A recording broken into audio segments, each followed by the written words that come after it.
tayo ngayon. Isang napakagandang umaga.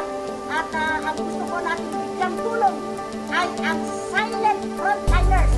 Silent, sinasabi ko dahil sila yung walang hubay, walang kapaturan, umulan, umaraw, na nagme-maintain sa kalinisan ng Tugigaw City. At yan ay walang iba, kundi ang ating garbage collector, ang sinasabi nilang basurero, at ang mga street sweeper para lang mapanatiling malinis ang ating syudad. At ito po, ngayong April 15, sila naman po ang bibigyan natin ng pansin upang sila ay makatanggap ng 5 kilong bigas galing sa ating kaibigan na si Sir Francis Leo Marcos. Ito po ay 101 na basurero or garbage collector, 60 na street sweeper, at yung 20 po nating na-detain dun sa dam site. Lahat sila tatanggap ng 5 kilong bigas. At today, we have with us ang magiting na head ng Senro o City Environment and Natural Resources in the person of Attorney Noel Mora para po i-receive ang 181 packs of 5 kilos rice. Galing po sa magiting nating kaibigan na si Sir Francis Leo Marcos. Attorney Mora, ano po ang iyong masasabi? Well, maraming salamat sa malasakit at magbibigay pansin sa mga ating mga frontliners. Hindi man sila pasyente ang kanilang inaasikaso, kundi ang mga basura na mas kailangan mapanatili ang kalinisan at kaayusan ng ating lungsod dahil sa dapat lang na malinis para safe ang ating lugar sa virus na coronavirus.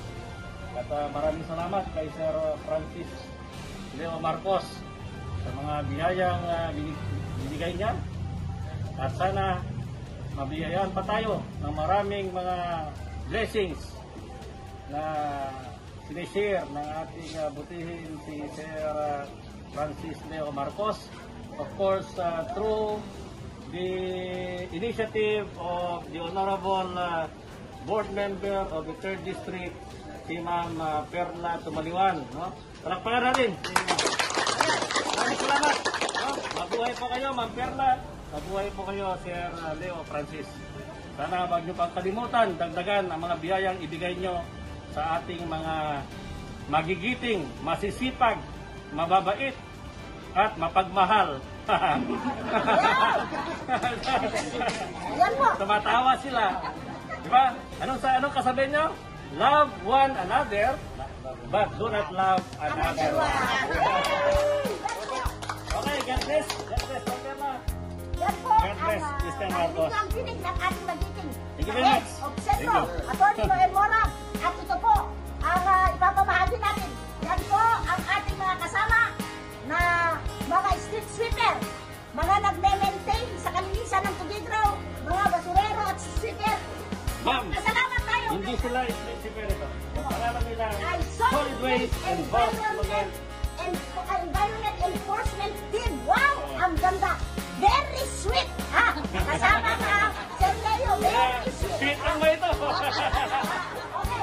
Salamat tayo. Thank you very much, Sir Leo. Thank you.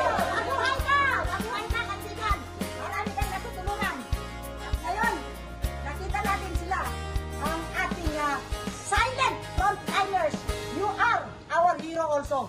Thank you very much. Goodbye, my dear friend. Another good day na nakatulong na naman tayo sa kapwa nating kababayan dito sa Tugigaw City. Maraming salamat, Idol. Let's go on YouTube.